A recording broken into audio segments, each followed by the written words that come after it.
welcome to the Widow Journals here on CS for Calm, and my name is Ray, and welcome to the salon. Finally am in a frame of mind to do my hair, and wouldn't you know it, I screwed it up, but that's okay.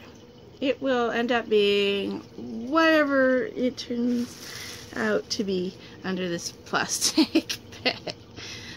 It was supposed to be light tips with darker underneath, so I had all the foil and stuff, and then realized I did it backwards, so I don't know. I have no idea how my hair is going to turn out, and I just need 10 after 3 on this fine Sunday, where we have glowing sunshine but no actual sunniness because it's overcast. February's almost over, which may be a good thing for me because it hasn't been the best of months for dealing with grief. There's been a lot of depression this month, a lot of anger, a lot of frustration,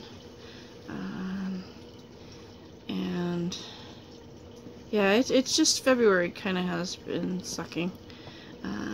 I did write today, followed a song path which helped elevate my mood.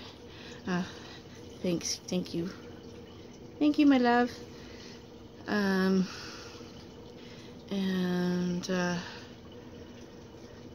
So I will have some poems to read for tea time, which is always good. But yeah, yesterday I won't say I got sideswiped. This wasn't a sideswipe. This just is another one of those moments where you wish the rest of the world would go away and just leave you alone and let you grieve and not ask you for stuff, not ask you questions, just shut the door. I've been dealing with fatigue a lot, and I knew sometime in the future I was going to have to deal with the truck. You know, it's either leave it there and get the title transferred over, leave it there and put some kind of parking insurance on it until sometime in the future when I can feel up to selling the truck, or face the reality that I really could use the cash and sell the truck. And so somebody asked me what my plans were for the truck.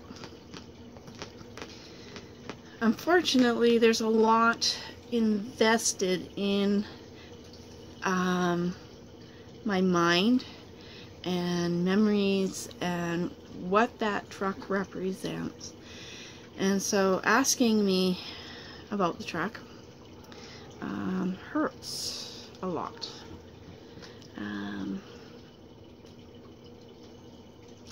And the thing is, I might not even get what the real value is. I may have to take what I can get for the truck. But in my previous video previous video I've done, making sure the camera doesn't fall off the table here. You can't hold an idea. And no, I can't hold the truck. The truck isn't him. I got sort of that flashing in my mind as I was listening to music. The truck isn't him. It just was such a big part of our lives. You know, it was there at our wedding. It took us to appointments. It was the truck we went into our honeymoon with. It's the truck that, well, it's not completely the truck, but it's the idea that came out of sitting for several hours on the Ford website where you can sort of create your ideal vehicle. And him and I did that together. The color, you know, just the style of the truck, everything. It was the embodiment of what he wanted. For a truck that was to be used for camping, fishing, hunting, traveling, working for any, you know, with the to do with the garage, for the utilitarianness of how we were did things. You know, if we needed to run to the dump, you know, that was the truck. The truck was our life. It was our life because we used it to go to dialysis a lot. And so for roughly 2 and some years, let's see, it started in 2018 and then ended in 2020. Yeah, just a little over 2 years. Which is the bulk of our marriage. You know, our marriage was dialysis, was, you know, kidney failure, and that was our marriage. And through all that, there was the truck. And so when it was brought up, it brought up all those things, and all over again, and that sense of loss, and what's going to happen when it's no longer there, when I finally do let go of the truck to sell it. There's going to be a big empty spot that I have to look at and deal with. So I've kind of not been running full steam to have it gone because of what it means to me, even when people have, you know, suggested that I sell the truck. But because February hasn't been the kindest month, it really took me down yesterday, and it really, and then was hitting me today. You know, I was already tired, already feeling low. It sucked because yesterday was so beautiful. You know, the sun was shining and it seemed rather warm. Well, and it was warm. It was above 0. And now today is all kind of cloudy and windy again. So I'm thinking it's not as warm as it was yesterday. But, so, you know, to wake up to that and go, oh, I spent most of yesterday sleeping, so I missed it. So yeah, this ends up being that sort of wandering thought. But that's where my mind's at right at the moment. And I only seem to have a few people in my life that seem to truly get any of the significance of anything in my life. It's, you know, he didn't just show up in my life and was there and then gone. Like with so many others, he impacted it. My husband impacted it so much, you know, and the bond we created right from the beginning was very, very deep, and I could tell it was different than what he had with other people, not to lessen what other people had, but to wait 40 years of your life because you wanted to make sure that the person you married you weren't going to divorce, and that would give you some semblance of the marriage your parents had. That's very special. You know, he waited, you know, it took him 40 years to decide that, you know, I should, well, 39 because we got engaged the year before, but it took him all that time, you know, to finally decide that it's her. This is the person I want to marry. So, and our whole entire marriage was, our little bit of time together, because it was only 6 years, was very symbolic like that. So yes, the symbols that represent him are very important to me. And I don't know how to say it to people in a way that doesn't have me coming off looking like a complete arrogant ass, you know, the B word or the C word, as the case may be. I just don't, I don't know how to say it. I just wish sometimes that people would take a look at that and go, okay, that was a part of her life too. That wasn't just his truck, that was her truck. you know, and just leave it at that. You know, that's her home, or those are her magic cards, or, you know, her electronics. There was no will. Everything is mine to decide what to do with. Now, as I do believe I said before, I've made decisions based on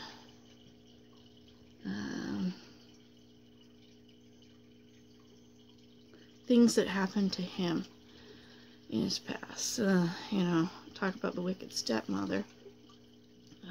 And so I made decisions based on that, and appearances of other people in his life. You know, made decisions so that I didn't come off as looking like those people. Unfortunately, that led to the breakdown earlier this month. But yes, and so I still, you know, I had the breakdown. It ended up nasty on Facebook. I got attacked, even though I was trying to politely say maybe I just said it the wrong way. You know, the people were offended, and then things escalated from there. Social media can be the breeding ground of some very nasty troll-like behavior. Even from some really good people, you can end up just becoming a troll. I know my people look at that, and my behavior was called upon, and then I'm looking back at what I started out with originally, and it just got lost. Everything got lost in he said, she said, my feelings, your feelings, their feelings. So I guess what's going to happen is I have to listen to the music, and the little musical path, especially the one that I followed today, that I'm going to be okay, that there still is hope, spring is coming, and hang on to those moments. So, poetry started with, where is it here? Oh yeah, ABBA song, Chiquitita, there we go, Chiquitita, started there, and then went to Roxette's It Must Have Been Love, which ended up with 2 poems because, yeah, tears and tears and tears. And then Listen to Your Heart. And Listen to Your Heart was the one song that, in the beginning, because there was some obnoxiousness going on, every time I wanted to run, and, you know, like that kind of like, run like hell, just flee, you know. I can't take it anymore. Listen to Your Heart would pop into my head, and it wouldn't go away until I turned around and listened to the song and calmed down. And then when I calmed down, poof, the song would go away, you know, go away. And then we migrated in this musical poetry this morning, Total Eclipse of the Heart by Bonnie Tyler. And then Holding Out for a Hero, and then kind of back and forth for this one poem, really long poem of the 2 songs. And then I ended up on The Rose by Bette Midler. Now, for me, that's a song about hope, more than sadness, because in the spring, with the sun's love, the seed becomes the rose. It just, you know, there's all this stuff goes on in life, and then it becomes that. And so I have written on site just thoughts that popped into my head that felt like they were that come from him. For me, come from him. And this is where I don't curse my gift all the time, is when music becomes his words for me. And so after listening to that, I then listened to Bridge Over Troubled Water by Simon and Garfunkel, which led to Let It Be by the Beatles, which I listened to twice. Love that song. And then that went to Love Grows From My Rosemary Goes by Edison Lighthouse. That's my song for me. And then there was this sort of knowledge of him, like a light bulb going off. Not for me. I know what that song represents for me, but all of a sudden I'm like, oh, sweetie, now I get it, because I do believe I had told him once before the significance of that. And so yes, that's sort of like bingo, you know. And so just feeling like this talking to me through music, take it for whatever you think it means. I really do feel like he's still here with me. There was unfinished business,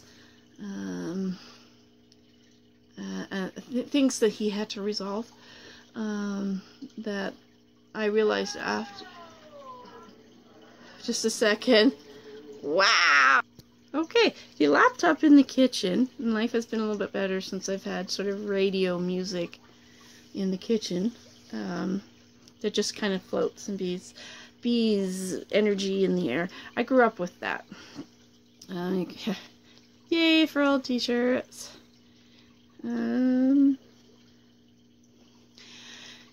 Anyway, so for me, yeah, he's still here. There's stuff that I was supposed to help him work through and resolve before he passed that never did. And people want him to rest in peace. Well, he can't. But music is our key. And I just got shoved in the right direction again today. So hoping to have that stay that way. And hopefully the hair will turn out okay. And not have what happened to my mom after my grandmother, her mother, died. Mom, in her infinite wisdom, back in the day, we're talking 1970s here, I'd been 6-ish, 7-ish, so we're talking 1977, 1978. And the hair dye that they had back then had bleached out her hair. And now Grandma used to help her with her roots. I don't remember it. She's telling me that. All I remember is that there were wigs to play with. Wigs we probably shouldn't have been playing with, but wigs nonetheless that we used to play with. And so anyways, what happened was Mom bleached her hair. She completely bleached her hair, not just her roots. It didn't occur to her to get my father to help or to go to a hairstylist. Money probably was as much an issue then as it was now, with me and my I will not pay for a hairstylist to do what I can more or less get done at home. And so anyways, she completely bleached everything out. Now, every hairdresser through time will have rolled in their grave, shook their head, or whatever. When you bleach your hair, especially back then with the Miss Clairol's and the things that the chemicals that we had back in the 70s, even, you know, going into the 80s, you allow your hair a certain amount of time to rest and recover. Well, Mom didn't do that. If I'm not mistaken, she said it was only about a week, maybe 2, that she put that Tony perm in there. Now, back in the day, in the 70s, those Tony perms, and I do believe it was a Tony perm, those chemicals would strip paint. Like, they were awful. The smell in the house. Oh my God. You know, people think the hair dyes and stuff stink now. Go back almost 50 years and live there. So anyway, she put this perm in her hair and waited the right amount of time, and apparently when she went to take the rods out, the rod came off in her hand with all her hair wrapped around it. And so she's doing this. You know, I can only imagine that her hair would have been like a smidge long, knowing how I used to help my mother put perm rods in. And so all of a sudden she had no hair left, and being rather girly, that would have been very important. So, yeah. Needless to say, I will be upset if I dissolve my hair, but I'm not as attached to it. It's like a canvas. This is why I dye my own hair, because, you know, I can go and grab whatever colors. The problem being is, as I'm getting older, it's graying and now going white. And gray hair and white hair, it's very hard to dye and have colors stick. So my range of colors isn't quite there. Hi, Morgana. You meow? Hello, baby girls. Mommy stinks. Yeah. Mommy does. So, 21 minutes. Should wrap this up. So yes. I don't know how to tell people to just, just take that step backwards. In a very upset message, I messaged somebody and said that, and it was very hard, and I broke down, which is why I don't like talking about it. You know, it puts me in that sad space. Here's a little different because I chose to talk about it, not because I have to talk about it. But I suppose I've got to find a way, because I don't need people unintentionally, and see, that's the part of it, is it's unintentionally sabotaging my day. They don't mean to. It's absolutely I can see from their end, it's legit. But on my end, not so much, because I'm still dealing with the attachment and what everything meant, and then what everything's going to mean to be. So maybe this will be the big help, is that I can, because it's not that I want to be an absolute nasty grr. I don't want to be grr. I don't like being grr.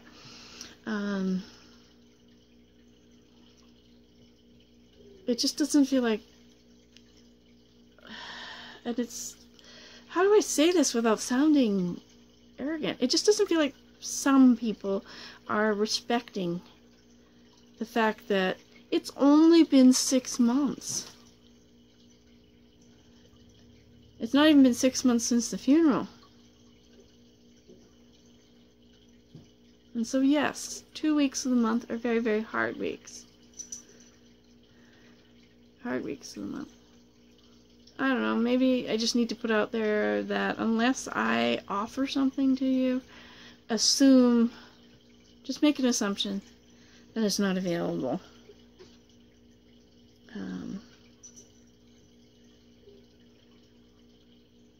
And because I need the space. How do you put up a wall to shut out what you need to shut out without shutting out the rest of the world that you do need, the rest of the stuff that you need?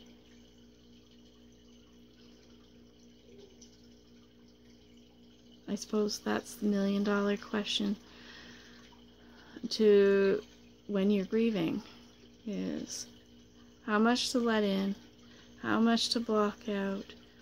Why do I have to think at all? So, I'm grateful. We'll wrap this up quick. Grateful for the fuzzy butts, because they have and just this fun way, this wonderful way of being fun and loving and caring all on their own. Grateful for music and writing to help me find my happy again. And let's see. Oh, sunshine, spring, flowers, gardening. I suppose being able to get out and about and get that all going. And then happy little experiences working. Because this was supposed to be light ends and then dark. And so we'll see what happened with my hair. Okay. Thank you for watching and hanging in there with me. Peace, love, and happiness, everybody. Bye for now.